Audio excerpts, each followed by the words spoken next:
Molto usato, visto che siamo in tanti, stasera siamo i primi che parte, siamo nel giro qua in centro.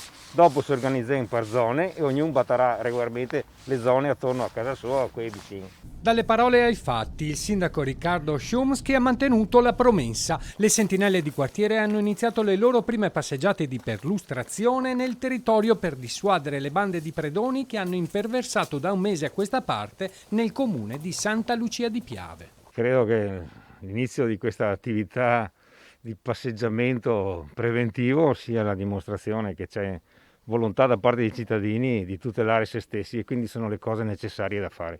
Certo a supporto delle forze di polizia e dei carabinieri, ma dobbiamo muoverci noi, la comunità si deve difendere. È una piccola cosa, però è un deterrente contro questi criminali, questi ladri che girano. Casa ho moglie e figlia, per cui chiudi tutto, stai attento. Capisci, non è proprio così semplice. Non si vive bene. No, non si vive bene, senz'altro. Ragazzi, tutto a posto? Sì, fatto il giro.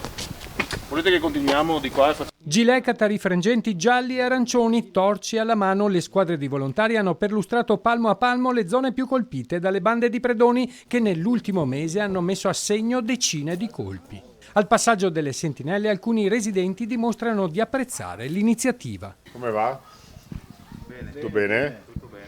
Tutto a posto? Avete trovato qualcosa? Sì.